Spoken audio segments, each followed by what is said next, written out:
sy atsika fa ny fahasoavan'Andriamanitra miaraka amintsika.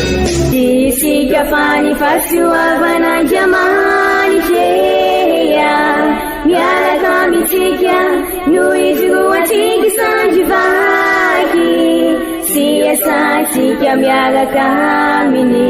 Ny fianakaviana no tany-ketsa ipoiran'ny vocation. Déploie ton cœur et viens nous sauver. Délivre-nous de nous, délivre-nous de tout. Fa sisika tokoa fa ny fahasoavan'Andriamanitra miaraka amintsika. Isika fa ny fahasoavan'Andriamanitra miaraka amintsika noho izy roa tsika sandrivaky sy asantsika miaraka aminy.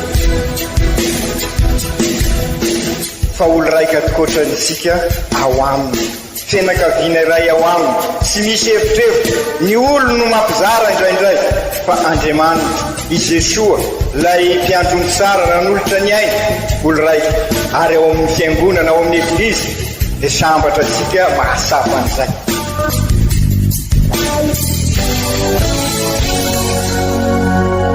Olo araiky atsika atambatry ny fanahy masina kamiray, olo araiky ao amin'ny Kristy. Fandaram-pampianarana iarana amin'ny son excellence Monseigneur Benjamin Marc Ramaksson eto amin'ny radio Fania.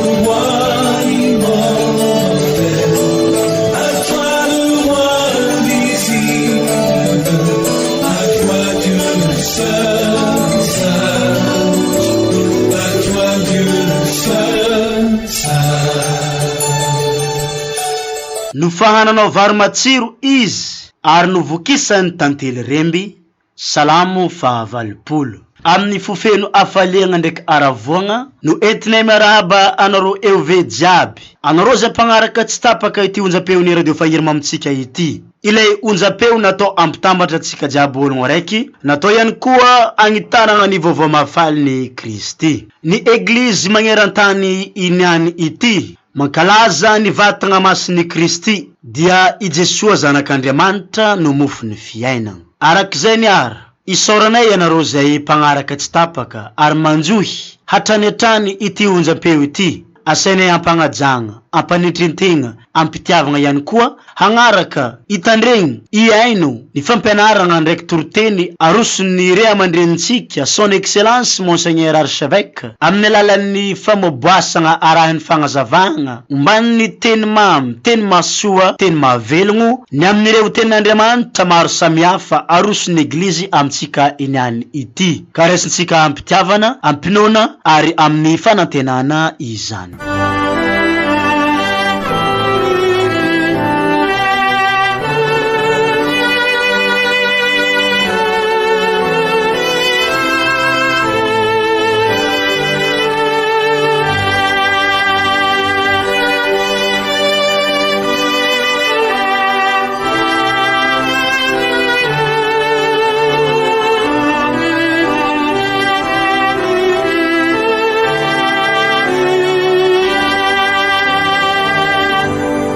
Teny masina voalohany boky Deutéronome.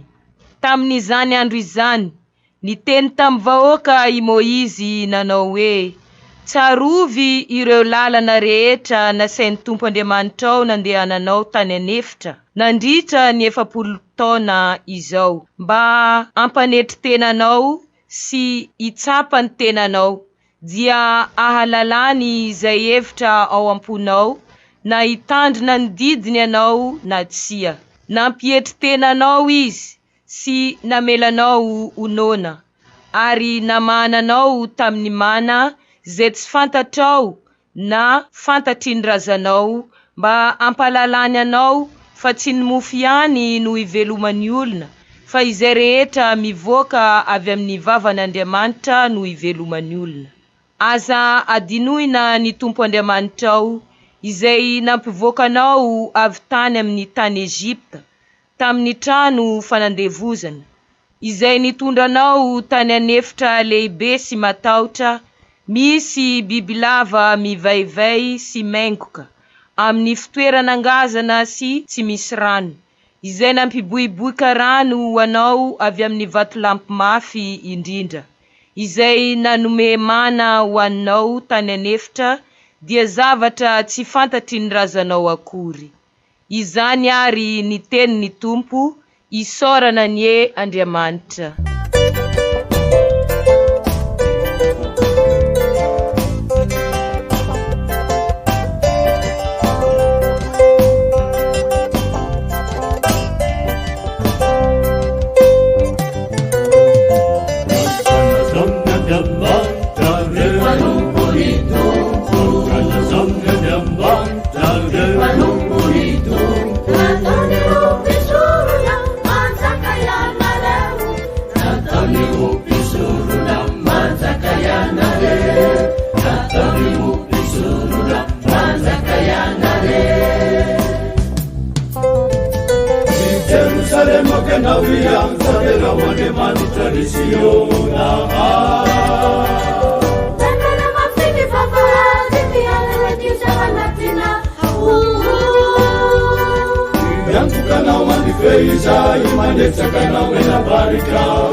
Vaky teny masina faharoa, taratasy voalohany masinda Paoly apôstôly ho an'ny kristianina tany Korinto. Ry kristianina havana, moa ny kalisy mpisaorana izay isaorantsika tsy firaisana amin'ny rano Kristy va? Ary moa ny mofo izay vakintsika tsy firaisana amin'ny tenany Kristy va? Satria iray ihany ny mofo, ka dia tena iray ihany koa isika na dia maro aza. Fa mofo iray ihany no iombonantsika rehetra. Izany ary ny tenin'ny Tompo, isaorana ny Andriamanitra.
Diovantsika mianakavy aniny Tompo. Utanteraka tokoa ny iza. Evanjely masina nosoratany masina Joany. Voninahitra ny eo anao ry Tompo. Tamin'ny zanandro zany, i Jesoa nilaza tamin'ny vahoaka jody nanao hoe, izaho no mofo velona zay nidina avy anan-danitra. Raha misy mihinana ity mofo ty, dia ho velona mandraikizay izy. Ary ny mofo zay omeko, dia ninofoko ho fiainan'izao tontolo zao. Dia nifanditra ny jody nanao hoe, ataon'ilay ahoana ary no fanomeantsika ny nofony hohanina. Fa o Jesoa tamin'izy ireo, lazaiko marina dia marina aminareo, fa raha tsy mihinana ny nofony zanak'olona ianareo, sy tsy misotro ny rany, dia tsy manana ny fiainana ao aminareo. Izay mihinana ny nofoko sy misotro ny rako, no manana ny fiainana mandraikizay, ary izaho anangana azy amin'ny farandro. Fa tena fihinana ny nofoko, ary tena fisotro ny rako. Izay mihinana ny nofoko sy misotro ny rako, dia mitoetra ao anatiko, ary izaho ao anatiny. Velona ny ray nanirakahy, izaho koa dia velona amin'ny ray. Toy izany koa no avelona amiko zay mihinana ahy. Izany ary no mofo nidina avy anan-danitra, tsy mba tahaka ny razanareo zay nihinana mana nefa maty ihany. Fa izay mihinana ity mofo ty kosa, dia ho velona mandraikizay.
Izany ary niteneny Tompo. Derany eo anao ry Kristy.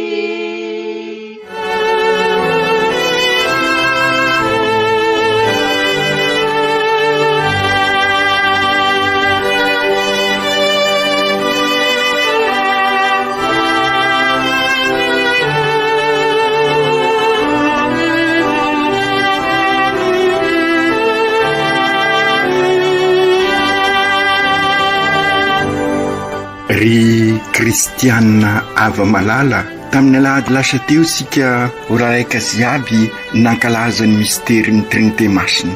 Nantanterisika fa tsy Andriamanitra lavitra, fa Andriamanitra miara-dalana amintsika ny Andriamanitsika. Nambaran'i Kristy fa Andriamanitra mpiarabelona amintsika tokoa ny Trinité masina.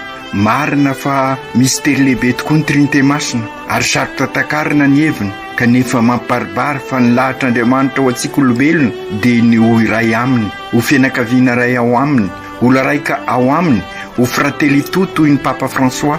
Ka ny fibanjenantsika ny Trinité masina dia mampiditra antsika ho anisan'izany olo raika ao amin'Andriamanitra izany. Tsy lavitra izany rehetra izany Andriamanitra, fa Andriamanitra eo anivosika, entsika amin'ny fiainantsika andavanandro. Ka izany indrindra ry kristianina ava malala no nahatonga antsika ny laza fa tena modely ho antsika tokoa ny Trinité masina. Nampitandrina antsika ihany koa aho fa misy modely piraté dia sy inona fa Andriamanitra nivory zay mitady ampiombona amin'ny alalan'ny fanatotoloana, nefa raha tena marina manapotika mampisarasaraka ary mifanilikilika. Hitasika zany amin'izao krizy etresika izao, satria raha ny marina sy tokony iaina anatin'ny krizy sika faraky ny afatry ny eveka, sy misy miaina isony ny konsiansiny fa mamono maholona ny maro, ary na dia eo anivosika kristianina vita batemy aza. Sy tontolo mpiainana mitondra amin'ny fivelomana ny tontolo mpiainana manjaka iainasika izao, fa tontolo mikolokolo fahafatesana, culture de la mort no ilazana azy. Io no manjaka vokatry ny fanompoana Andriamanitra vola, ary rehefa Andriamanitra vola dia mazava ho azy fa herisetra, fanilikiliana, fanapotehana, valifaty no filamatra. Aokary ry kristianina ava-malala ho raisitsika modely ny trinité masina, satria fiombonana mivelatra izy fa sy fiombonana mikombona manilikilika. Tanteraka izany amin'ny Eukaristia masina ankalazasika ny vatana sy rano Kristy, miombona ny tany sy ny lanitra, isika olombelona samy olombelona, ny zavaboary miombona amintsika olombelona, ary isika voary dia miombona ao anatin'ny trinité masina izay miombona tanteraka amintsika koa eo amin'ny Eukaristia masina. Isika ihany koa rehefa mankalaza ny Eukaristia dia zary eglizy olona velona, missionnaire, tabernakla velona eo anivon'ny mpiarabelona. Zany no lazaintsika mianakavy rehefa miteny ny diakra na ny pretra na ny eveka hoe hitantana ny diansika ny Kristy, isaorana ny Andriamanitra, zany hoe hitantana ny diansika amakivaky ny fiainantsika andavanandro, ka zary tabernakla velona sika. Tahaka ny Jesosy ary nivoaka tamin'ny trinité masina dia rehefa mivoaka avy amin'ny Eukaristia sika dia mizara mitondra ny famindrapon'Andriamanitra, ny fifamelan-keliko eo anivon'izao tontolo izao. Izany mahatonga sika milaza matetika fa ny fankalazana sy fahaserovana fosiny fa zary fiainana ao sika. Noho izany ry kristianina ava-malala, i Kristy mpiarabelona amintsika dia sy zary fa isika siraikiraiky, isika vita batemy, isika no Kristy mpiarabelona amin'ireo manodidina ansika amin'izao, ka isika no mizara ny asany fanahy masina eo anivon'ny fiainansika andavanandro, amin'ny alalan'ny fifankatiavana, amin'ny alalan'ny fampazakana ny marina, amin'ny alalan'ny fikatsana mandrakariva ny rariny sy nisiny, amin'ny alalan'ny fampanjakana ny fampihavanana sady kristianina no malagasy izay mitondra amin'ny fiadanana marina ary ny hafaliana. Ry kristianina ava-malala, ny zavatra faharoa tiako asongadina ihany koa amin'izao sika mankalaza ny fetiny vatana sy rahan'i Jesosy izao dia sy misaraka amin'izay voalaza teo ihany, fa efa tena miditra amin'ny fiainantsika andavanandro sika rehefa avy nankalaza ny Paka izay ny farana tamin'ny fankalazana ny Pentekote. Ka izao vanim-potoana mandavataona iainasika izao izay ivelomasika ny finoana sy andalinasika azy no mahatonga sika tokoa hoe ove missionnaire, tabernakla velona mamakivaky ny fiainana. Izany hoe sy finoana misavon-danitra ny finoantsika ry kristianina havana, fa finoana mivahatra amin'ny fiainansika andavanandro, ny fampitrahofana ny finoana sy ny fiainana andavanandro no tanterahisika sy ezahsika amin'izao fanaovasika ny synôda fahafito izao. Ka izay iainasika sahady an'izany amin'izao tapany faharoa izao dia ny fianakaviana eglizy kely miaro ny tontolo iainana araka ny lazaisika ary averimberitsika matetika ivelomasika ny vocation sika araka ny naharian'Andriamanitra sika dia sinona fa hiaro sy kolokolo nyty tontolo iainana ity tahaka ny nametran'Andriamanitra sika tao amin'ny sany edena, ary ny sany edena dia sy aiza fa ity tany misy asika ity tranombe iombonana zay robaka kamila an'izay fiovampenitra mahery vaika zay sika, ary ao amin'ny Eukaristia no anivozasika an'izay fiovampenitra mahery vaika izay.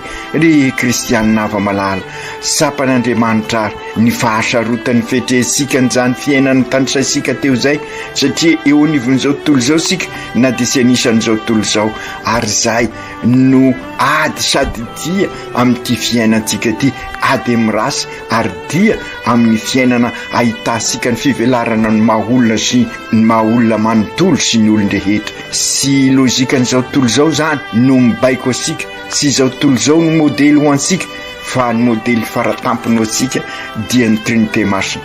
Sy mora io safidim-piainana io, ka mila famantarana avy amin'Andriamanitra amelomany sy ankaherezany antsika. izany nanomezana isika ny sakramenta masina izay ankalazay isika androany. Sakramenta satria famantarana hita maso sy reny vatantsika naorin'i Kristy ka mampahazo ny fahasoavana, ary ny fahasoavana dia sy inona fa ny fiombonana aminy, ary izay fiombonana aminy izay ny famonjena antsika, ary ny famonjena dia isika masina, ka ny masina dia ny miombona amin'Andriamanitra, ary izay no mahatonga ny hoe sakramenta masina. Hitasika mibaribary izany ao amin'ireo olo masina izay modely ho antsika, sy hoe manompo sampy sika mivavaka amin'olo masina, sanatria izany fa modely ho antsika izy ireo, ahafahantsika mba miroso amin'izay fiainana izay nihenan'izy ireo izay, ka mba haza ho isika koa ny fiombonana amin'Andriamanitra, ary izay ny famonjena ho isika teo. Izany ny dikany hoe rehefa mandray communion isika, ny communion dia fantatra sika tsara midika hoe firaisana fiombonana, ka raha mandray communion isika zany dia mandray an'izay fiombonana amin'Andriamanitra izany, ary izay no mahatonga sika manantitrantitra fa sy maintsy valiana mazava amen ny tenin'ny pretra rehefa milaza izy hoe vatan'i Kristy, dia valisika mazava hoe amen. Midikany hoe amen makatoa aho, manaiky aho, tahaka ny masiny Maria raha nolazainy arkanjely Gabriel izy,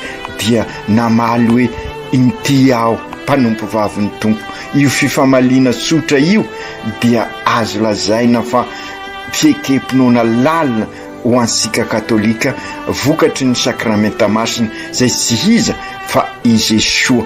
Ho toin'izany ihany dia matetika ihany koa mba ho fankalazantsika an'izay vatana sy ran'i Jesoa amin'ny Eukaristia masina izay, sady nehotsika ny finoansika, ny sady hitalaosika ny sodran'Andriamanitra, ary amelombelona an'izay finoansika izay, dia entsika mamakivaky ny tanànansika ny sakramenta masina, anambarasika fa ilay sakramenta famantarana hita maso sy reny sofisika ka mampahazo ny fahasoavan'Andriamanitra dia sy sakramenta mihidy ao amin'ny tabernakla, fa isika no zary tabernakla velona, fa indrindra rehefa avy mandray communion tsika, rehefa avy mankalaza ny Eukaristia, ka fiombonana amin'izay, ary azo lazaina fa fampifindronana an'izay rehetra izay no antony anaovasika procession mamakivaky ny tanàna misy asika, mba ho eo anivosika tokoa, eo anivon'ny fiainansika tokoa i Jesoa, ka amin'ny lalany sy miaraka aminy ary ao aminy tokoa no izarasika an'izay afaliana vokatry ny fiombonana, ny fiombonana izay azo sika mipaka, satria i Jesoa nanolotra ny ainy teo amin'ny azo fizaliana ny mampivondrona ny zao rehetra zao, na ny zavaboary, na ny isika samitsika, na isika amin'Andriamanitra, ka tanteraka izany amin'ny isika manao ny procession izay anambarasika an'izay hoe fampivondronana nataon'ny Kristy, ka miomina tanteraka ny tany sy ny lanitra, ary izarasika an'izay vaovao mahafaly zay dia sinona fa lay lazaisika amin'ny noely hoe Andriamanitra eo anivosika, Emmanuel no anarany, Andriamanitra miarabelona amintsika, ary dia izay no antony anaovasika ny procession sy sanatria fisehosehoana na mipoerapoera sika, fa fanehoana ny finoana tokoa, ary fangatahasika ny sodran'Andriamanitra ho an'ny tanànasika, mba hiada-pinaritra sika ao anatin'ny fiombonana, ary ho lavitra ny fisarisarahana sy ny izay mampisarasaraka rehetrarehetra. Izany no mahatonga sika ry kristianina havana isa-taona manao ny procession, ary hovahasika ny toerana mba anehoasika fa miara-dalana amintsika tokoa Andriamanitra, ka izy misodranona antsika.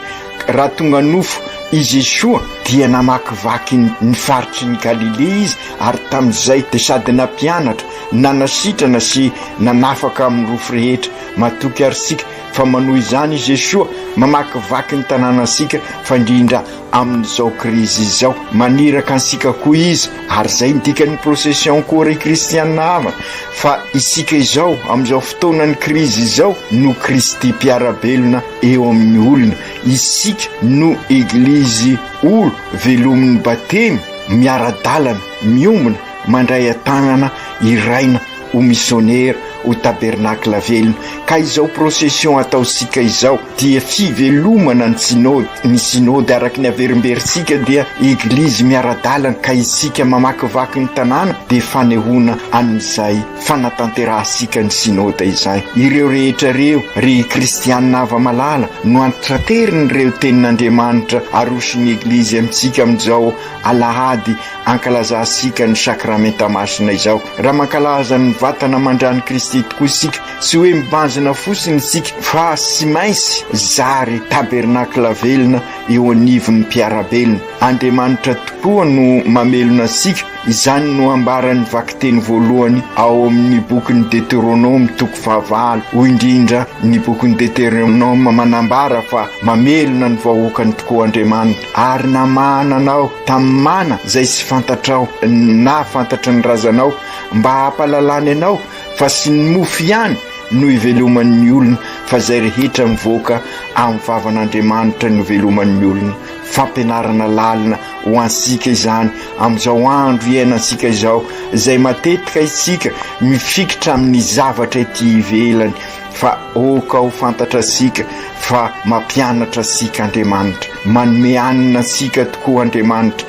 Izy no mamelona ansika fianakaviam-ben'Andriamanitra izay niala tamin'ny fanandevozana tao Egypte, ary dia maro ireo fanandevozana zay mbola tady ikika isika, ka na dia mamakivaky tany efitra azy sika amin'izao krizy izao dia sy mandao ansika Andriamanitra fa mikarakara sika, ka mianjara sika dia ny miezaka miala amin'ny fanandevozan'ny fahotana noho ny batemon'ny resisika sy ny vokatry ny Paka nandresen'ny Kristy ny fahafatesana, dia oka sika amakivaky ity fiainana ity, ady sady dian'ny fiainana isika, ady amin'ny fakapanahy, ady amin'ny ity krizy mandoza sika ity. Maro ireo fakapanahy, fa indrindra ireo zay manapotika ny finoana, ka mila ny fankaherezan'ny sakafo avy amin'Andriamanitra isika, mila hery sy sakafo avy amin'Andriamanitra isika. Lavitra ihany koa ny dia, ary fantasika ny tanjona dia ny fiombonana tanteraka amin'Andriamanitra, ary io fiombonana io no loharan'ny fiadanana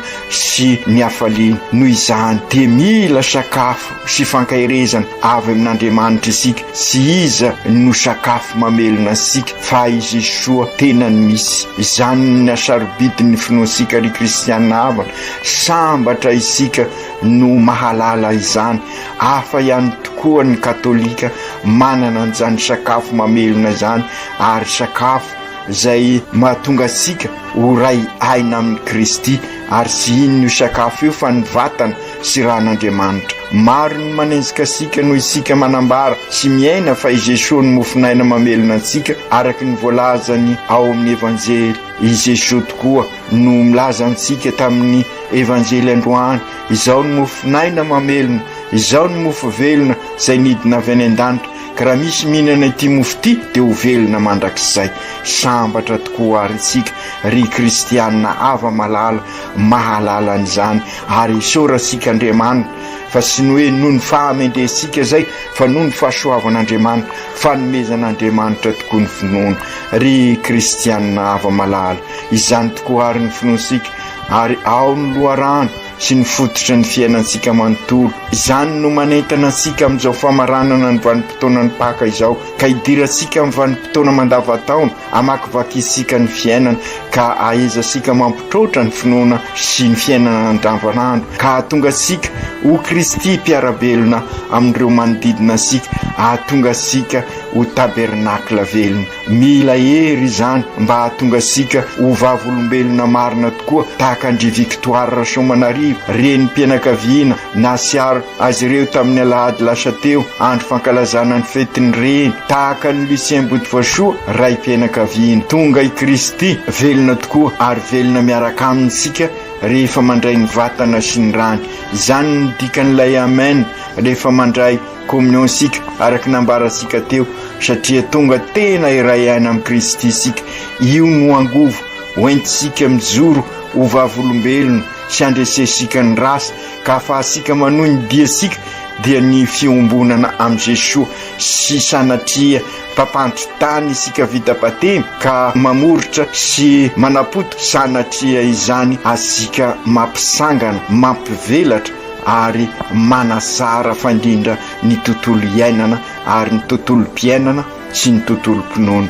Rehefa miombona tanteraka am Jesosy tokoa isika dia sy afaka ikombona intsony fa fiombonana mivelatra araky ny afatry Masinday Paoly mivakiteny faharoa taratasiny voalohany ho an'ny Korintianina 10 hoy indrindra Masinday Paoly: moa ny kalisy mpisorana zay isorasika sy firaisana amin'ny rano Kristy va, ary moa ny mofo zay vakisika sy firaisana amin'ny tenan'ny Kristy va, sady iray ihany ny mofo ka dia tena iray ihany koa isika, na dia maro azy fa mofo ray ihany no ombonantsika rehetra.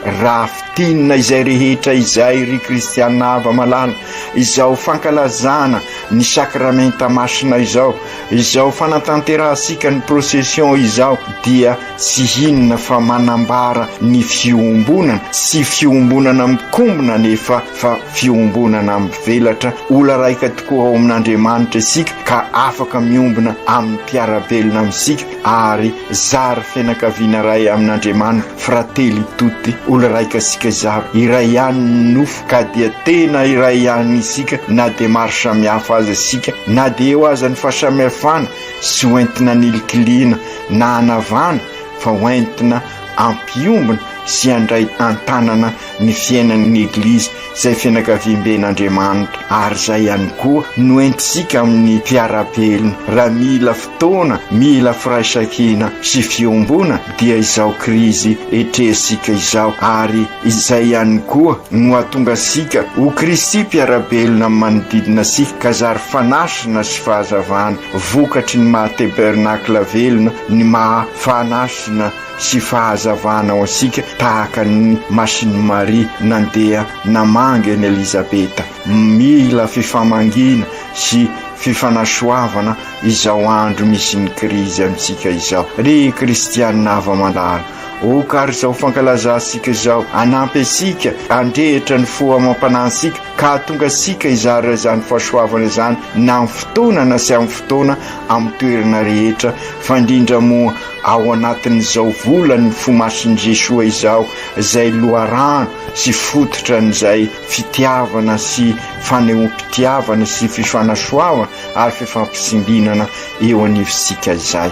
Ry Kristy zokinay io, tafavory manotrina anao izahay, enao lay mamelona anay amin'ny alalan'ny vatanao sy ny ranao ao amin'ny Eukaristia. Ampio ary zahay mba ho aina mamelona tokoa andreo mpiarabelona aminay, ho ve missionnaire ho tabernakla velona. Avorinao izahay ary velominao amin'ny alalan'ny Eukaristia masina, ka engane ny fandraisanay azy matetika sy ny fankalazanay azy matetika, anova ny fiainanay ho fiainana eukaristika, ho fiainana manasoa ny hafa, ho fiainana mijoro ao anatin'ny fahamarinana, ho fiainana mampanjaka ny rariny sy nisiny, ka ampiombona ny olona rehetra ao anatin'ny fihavananao marina, dia ilay fihavanana sady kristianina no malagasy, ka hitondranay amin'ny tena fiadanana marina. Masiny Maria reny eo, ampio izahay zanakao, ahay andray an'i Jesosy zokinay, mba ahay hitondra azy sy hizara azy eo amin'ny mpiarabelona takanao ho tabernakla velona.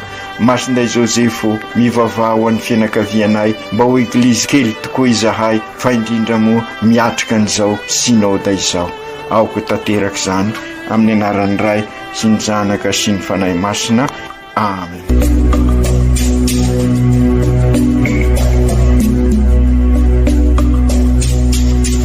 Tsy atsika fa ny fahasoavan'Andriamanitra miaraka amintsika.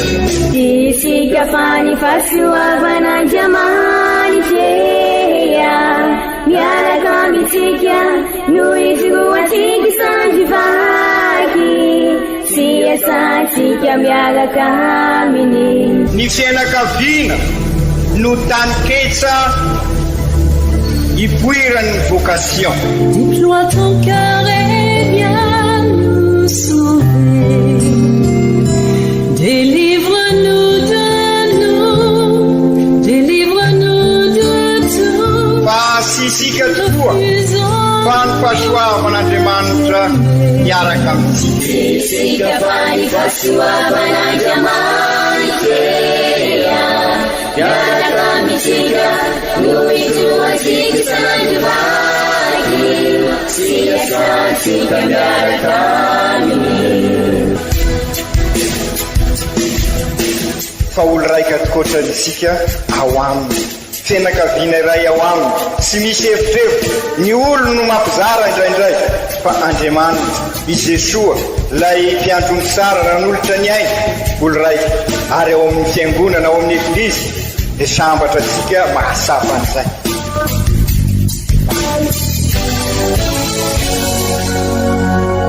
Olo araiky atsika atambatry ny fanahy masina kamiray, olo araiky ao amin'ny Kristy.